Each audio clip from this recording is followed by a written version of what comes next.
You're listening to PetLifeRadio.com.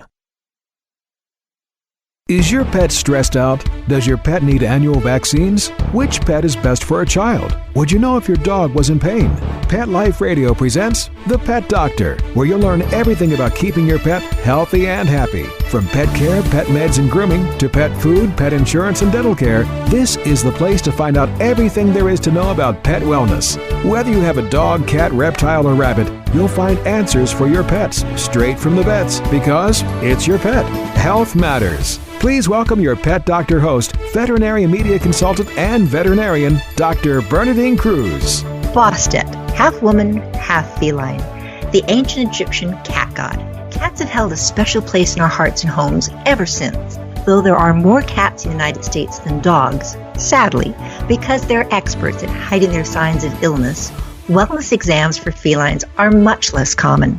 By the time a pet parent realizes that there's a medical concern, the disease process is often extremely advanced and tragically with fatal consequences. Dr. Joseph Bartges, professor of medicine and nutrition at the University of Georgia College of Veterinary Medicine, will break down the health issues that beset cats during their life stages and what can be done to ensure that they'll live long and thrive.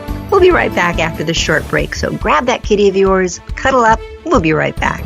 Please have a seat in the waiting room. The doctor will be with you shortly, right after these messages. It's DesignerPetSweaters.com. Hand-knitted designer sweaters for your precious pup or cool cat. Beautiful couture patterns for your pets, including custom-knitted formal wear, casual wear, yachting, and even sports-themed. Many designer pet sweaters include feathered tammy hats, top hats, and a lot of sparkle. Each sweater includes leg loops, front paw sleeves, and leash opening. Visit DesignerPetSweaters.com to order your four-legged fashions today. Your pets will stay warm for the winter and be runway ready. Large or small, we fit them all. DesignerPetSweaters.com.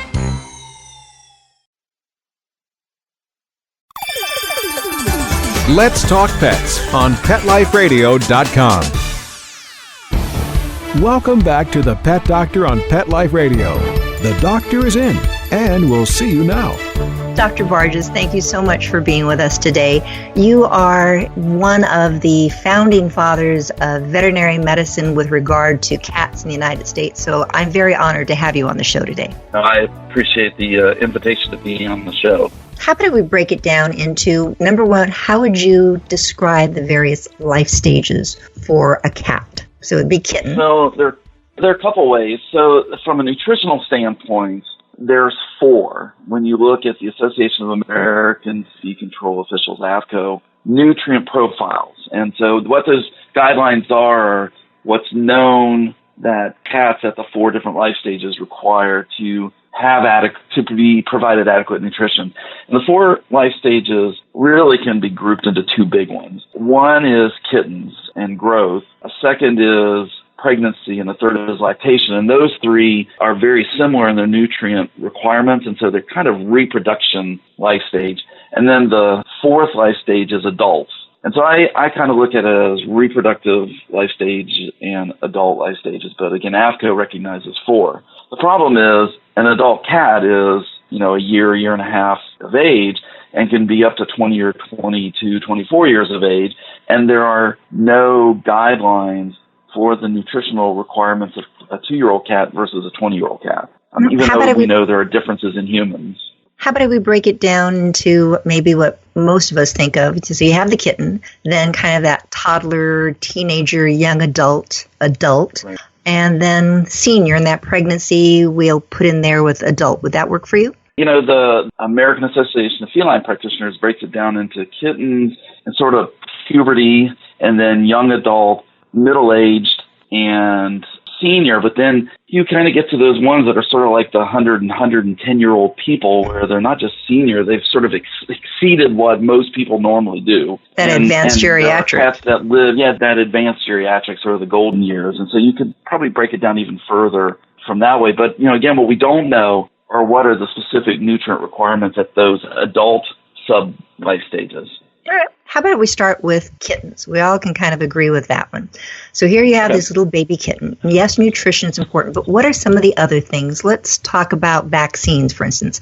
That is such a big bugaboo for so many people, talking about vaccines for their own children. They're afraid of them. Do I really need it? We'll recommend, for instance, at my practice, that all kittens be vaccinated for leukemia virus, even though these cats are not going to be going outside or planning to not go outside as they're adults. What's your view on it? Yeah, I am a believer of certainly vaccinating kittens just as children. Even if they don't go out, you never know. And one argument against vaccinating is, well, we just don't see that much disease anymore. But one of the reasons is we've been vaccinating. So we know it's not eradicated. I mean, it's still present in the United States, and it's easy enough, and at least for kittens, certainly the benefits outweigh the risk.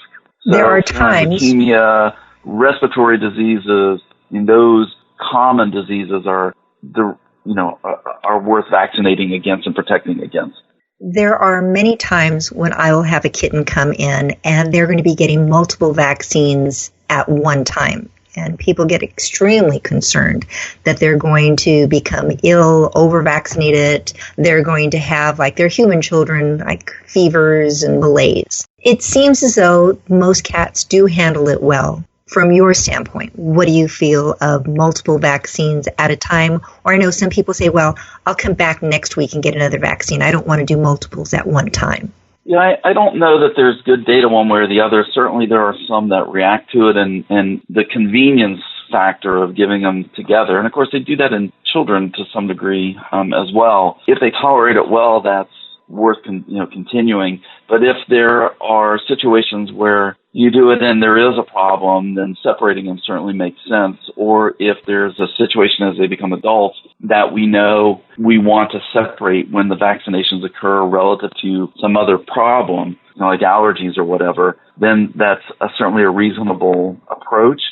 I think we typically start out just, again, because they come so conveniently of giving 4, 5, 6-way vaccines every few weeks as kittens, and then finish that up, especially with the rabies vaccine. After that, then, as they become adults, which I assume we'll talk about here shortly, then the decision has to be made of which ones do you keep vaccinating for? Do you vaccinate or do you do vaccine titers? And is there a reason to either give them all together or not give them all together?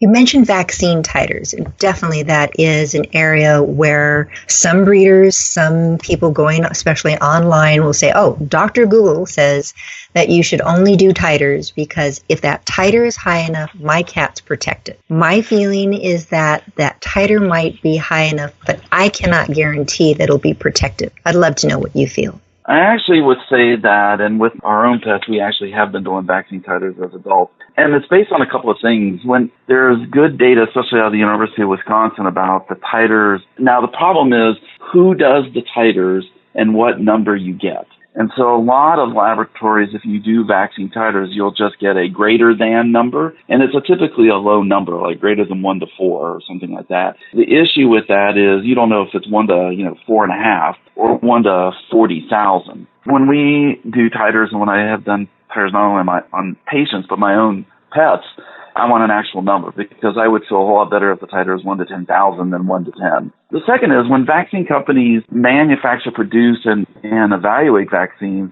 they look at the titers relative to the challenge experiment.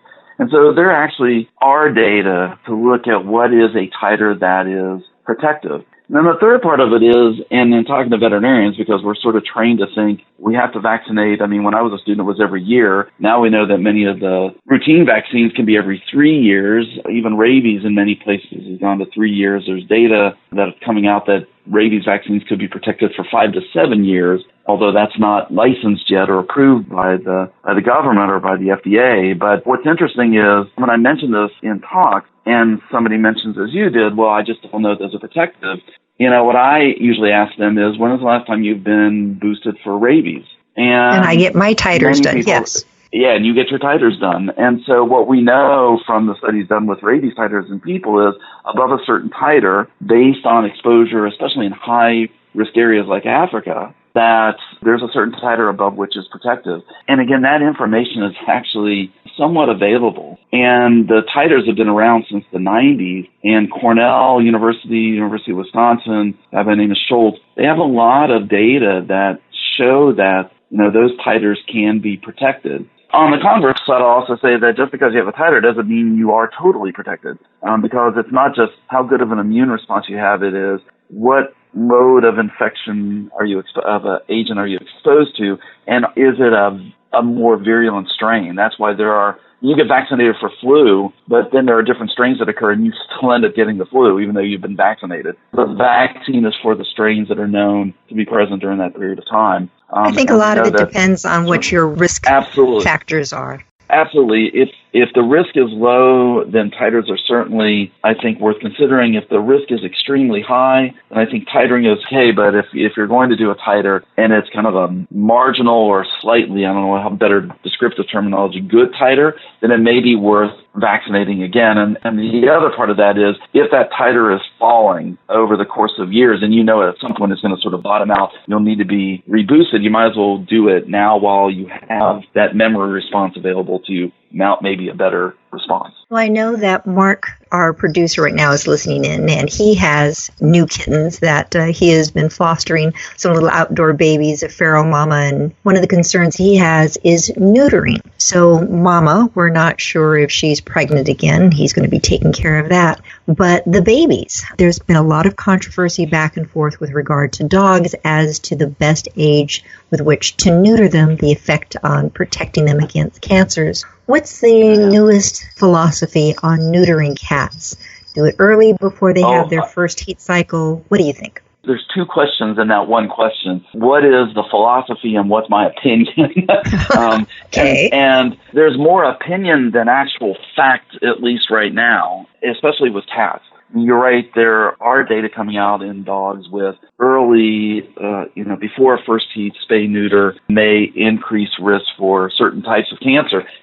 20, 30, probably 30 years ago or so, there was a study came out that allowing a female dog to go through heat increased their risk for a certain type of bladder cancer. So, this thing sort of cycles. I don't know of any specific studies sitting here of cats as to whether there's an advantage or a potential disadvantage of spaying before first heat or castrating at a later agent for a male cat. Over the course, the problem becomes pet overpopulation, pet abandonment is still a huge issue. And, the cause of death in those pets are ones that are abandoned is being euthanized because they can't be adopted. And so you get into this trade-off of how do you stem that versus what may be the benefits of allowing them to go through a reproductive cycle. I think for my personal opinion over the course of 30 years of doing this is I think it's actually a good idea if females go through one heat, males are allowed to get,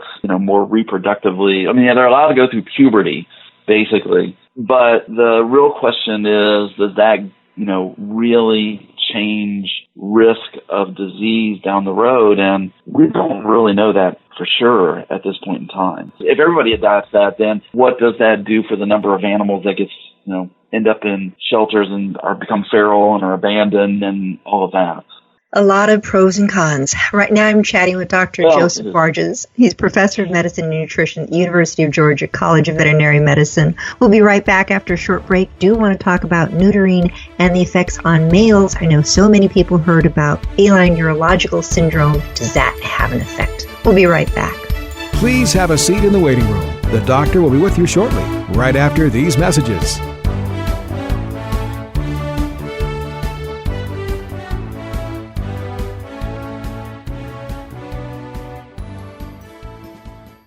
My golden retriever, Sundance, is a lot more playful now.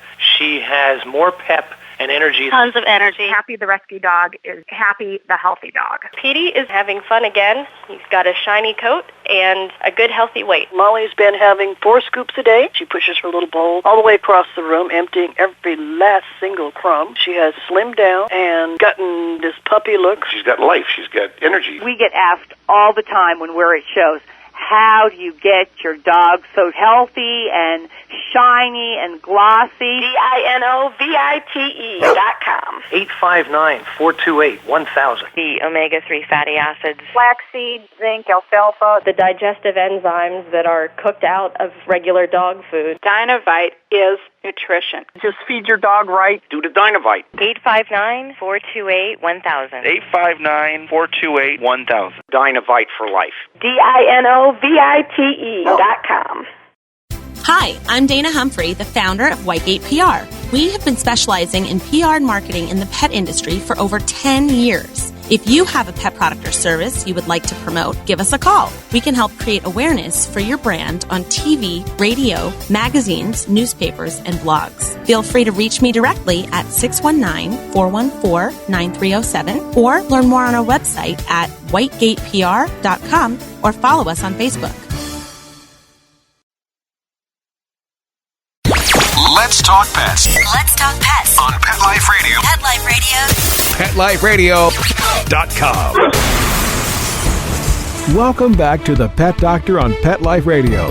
The doctor is in, and we'll see you now. So, Dr. Bartges, before we had this little short break, was mentioning many times people feel that if they neuter their male cats early, you mentioned a little bit of that before we went on break, that doesn't have an effect on their male reproductive system and these cats getting urinary blockage, previously known as feline urological syndrome, now feline idiopathic lower urinary tract disease. Too much of a mouthful. You being the specialist, what do you think? Yeah, this is again gets to be a little bit tricky because the studies just aren't there yet to know for sure. When we talk about feline lower urinary tract disease, when we use that terminology, we're kind of talking about a group of diseases, and it can include things like stones and urinary tract infections, and then this idiopathic bladder inflammatory disease called idiopathic cystitis, or kind of similar to what women develop, which is interstitial cystitis. And the issue with that is, and I actually prefer the term idiopathic cystitis because it's still probably a group of things that we just can't identify what those specific things are. We know that there's a component of stress with it. We know some cats may have a viral infection. We know other cats we may not find either of those. So when we talk about idiopathic cystitis, the question is, does early spaying and neutering increase their risk? And the answer is we don't totally know that answer. It would make sense, and at least data in dogs suggests that in some dogs that early castration results in smaller diameter to their outflow tube, the urethra coming from the bladder, and so there could be, if they form stones or something, they could have a higher risk of obstruction or urinary issues. And so for male cats, since male cats are the ones that form plugs, that kind of toothpastey thing that causes obstruction, then that could be a potential problem. But when you look at the epidemiological data, it seems like reproductively intact males and females are less likely to develop idiopathic cystitis. But there are I'm aware of head-to-head sort of comparisons to know if that's totally true. One of my favorite words in veterinary medicine is what you've been saying repeatedly, idiopathic. And some people listening to this may not know what's that word. And idiopathic, if it sounds like idiot, that's exactly how I feel because we don't know. We don't know what causes it. Knowing that you have such a leaning in nutrition, what is your feeling about nutrition with regard to these idiopathic cystitis issues? That's a good question, and you're totally correct about idiopathic. When I teach students and give lectures, I mean, the definition of idiopathic is unknown, but what I tell people is idiopathic means we're idiots because we don't know what causes the pathology. And even though, for example, in women, interstitial cystitis sounds like this disease, it is still an idiopathic disease in humans and in women. They don't know all of the reasons for it. So the role of nutrition in cats with idiopathic cystitis is actually, because it is probably more than there's probably more than a single cause to it, and we don't have good ways yet of teasing out all of those potential causes. And once we do that, then hopefully we will come up with ways to diagnose the specific causes and then come up with specific ways to treat that diagnosis, that disease, if it's viral or stress or whatever it may be. But with idiopathic cystitis, there are a couple studies now that show, and one in particular that shows nutrition has a twofold role in it. One is some cats, primarily male cats, that form these kind of toothpaste plugs will have crystals involved with it. And so we know that we can modify the crystals by changing the diet. And in male cats that form plugs, they typically are young adult to kind of early middle age. The type of crystal that's typically formed is something called struvite, which forms in a more alkaline, a higher pH.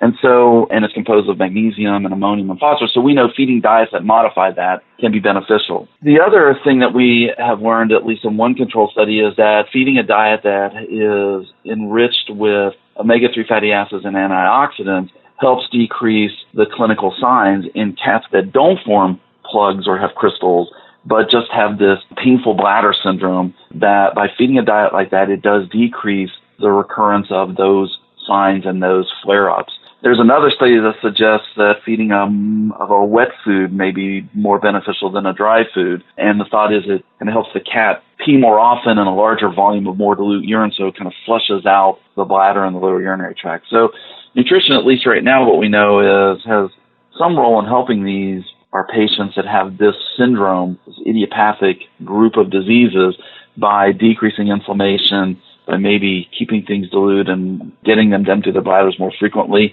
And if they do have crystals, we know we can modify that as well. So Dr. Bartges, client right now, pet owner right now listening to this show going, all right, that's really nice, Dr. Bartges, but I need to go to the grocery store or I need to go to the pet store and buy some food right now for my young cat because I want to make sure this cat lives long, thrives. Do I get a raw diet? Do I do a commercial? Does it need to be organic? Does it need to be holistic? What do I look for? What do I feed? Yeah, there is a whole group of discussion in that one question. And we're getting down to this. We don't have a lot of time, so I know we're going to have to come back and talk about these other life stages. The answer to that question is because we don't have ways of predicting risk in any individual animal right now, in any individual patient. Is there one specific diet that's best? And the answer is no. For the most part, it's no. Because if the risk of developing a certain disease in a cat is very low, then changing the diet to decrease the risk or using a special diet to decrease the risk may or may not be helpful. And that's the problem. So when people ask me what's the best diet to feed, the answer is there really is no one best diet. Having said that, you are looking for diets that have the most quality control, have the more limited ingredients. For the most part, those are actually therapeutic diets. And the reason is they tend to have more quality control. They tend to have more limited, more defined ingredients. They don't tend to change as much over time. And because they're designed for certain situations, they tend to have more oversight as to their production and distribution and the quality of the ingredients in the food. And talking about raw versus organic, non-organic, all of that is a whole different topic. All right. I can tell we're going to have another interview. This is definitely true. Okay, let's jump from young adults to adults. What would you feel are the number one health issues for an adult cat? What does an owner need to look out for? Well, I think in adult cats, what we know that develops over time, at least in adult cats, are the endocrine diseases, the more chronic type of diseases, so diabetes mellitus, hyperthyroidism in older cats, chronic kidney disease in cats, as they get to be 8, 10, 12, 14 years of age, potentially those kind of diseases. Cancer is more a problem with older cats. When you look at sort of these middle-aged cats, the ones that are like 2 to 10, if you want to call them sort of young adult to middle-aged or mature, diseases that sort of show up in that range are typically things like heart disease, certain types of heart disease, inflammatory bowel disease, skin diseases, but there's a lot of overlap. They tend to be, I don't know if this is the right terminology, but they tend to be the less severe, less life-threatening, at least many of them, But as the cat gets older and older, then they become more of the, more life-threatening diseases like cancers and those type of diseases. But it's still important to treat these, so I am a strong believer of getting that cat in at least once a year for a good wellness exam, even if it looks absolutely healthy. You and I go in for our once-a-year checkup, and you get that well baby stamp that, yes, Dr. Bartges, you are still healthy, and we do the happy dance as we walk out. And I think so many times people go, well, you didn't find anything wrong, so why should I bring my pet in? And I think that's the whole reason for bringing it in. You don't want to find something, and if you do, you can find it early, treat it early, usually less expensive to treat, and has better outcome. I agree. I totally agree with that. And you were right at one of your statements in the introduction was there are on a percentage basis, fewer cats that are seen by veterinarians than dogs.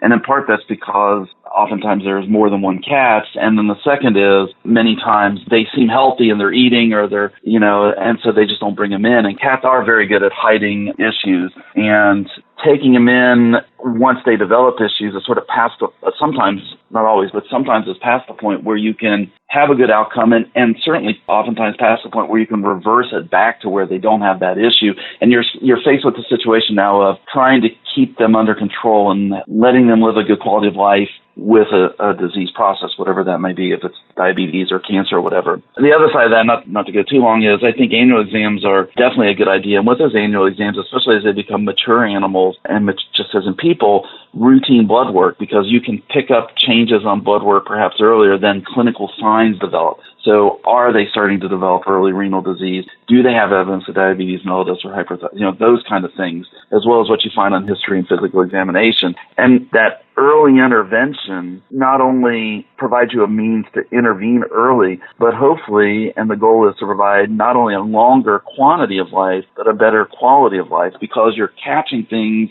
before they're sick. And you're trying to pull them away from the precipice because they present sick. You're catching them early and you can stop them from jumping off the edge. And that's where those annual exams and routine blood work and, that kind of wellness, preventative approach is so vital and important. Dr. Bartges, I would love to have you briefly address, I believe, one of the biggest issues in cat health, and that's obesity. Where our cats were being kept inside, it's much safer for them, but they're liking what we're feeding them, we're giving them those treats. So many people see a fat cat as being a happy cat. Oh, it likes its food, it's purring, there's nothing wrong with being fat. Your feeling about this little extra chub to a lot of extra chub these pets are carrying? Yeah, sadly, it's not just an issue with cats or dogs, but in people too. And the biggest hurdle to overcome, the two-part hurdle, is people don't recognize it not only in their dogs or cats, but themselves. And the second is the healthcare providers are reluctant to bring it up and talk about it. And again, it's not just an issue with dogs and cats, it's an issue with people too. There's one study out of England that obesity was recorded in the medical record in 7% of patients that presented to a veterinary hospital, and yet we know that overweight and obesity occurs in 30 to 50% of dogs and cats. So it's that conversation that needs to happen. A little bit of reserve is not a bad idea, but too much is associated with many problems. And the biggest issue with obesity, honestly, is that obese fat, and the more fat you carry, the higher the stress levels. Obesity is a stress situation, and fat tissue is an endocrine organ. So it's producing all these substances that drive that stress even more. And these obesity-related diseases that are seen in people occur in dogs and cats as well. Heart disease, diabetes, intestinal problems, cancer, osteoarthritis. 90% of cats may have some, joint disease. And obesity can be at the core of all of that in many of those situations. So a fat cat, and it's sort of that Garfield, approach to, well, a fat cat's a happy cat, sort of like what it was with children. A fat baby must be a healthy baby because they're fat, is totally incorrect. And the best time to prevent that from occurring, and the best treatment is prevention, the best time for that is during kittenhood. It is harder to get a fat cat to lose weight than it is to keep a kitten during growth phase from becoming fat. And if you can prevent that, then the risk of them becoming obese as they get older goes down dramatically. great words of wisdom. Thank you so much. We've been chatting today with Dr. Joseph Bartges. He is a professor of medicine and nutrition, as you could well hear, at the University of Georgia College of Veterinary Medicine. If you have other questions that you would like us to address on this show, please drop me a line at thepetdoctor@petliferadio.com. I will gladly answer them as best as possible or find a specialist who can. So thank you so much for listening. We do appreciate it. Please listen again next week. We'll have more information on how to make you the best possible pet owner. So take care. Have a great week. Bye-bye. Pets can be a wonderful addition to your life because they're a member of the family. Keeping them healthy and happy is important. Pet Life Radio presents The Pet Doctor with veterinary media consultant and veterinarian Dr. Bernadine Cruz. Whether you have a dog, cat, reptile, or rabbit, you'll find answers for your pets straight from the vets. The Pet Doctor, on demand every week, only on PetLifeRadio.com.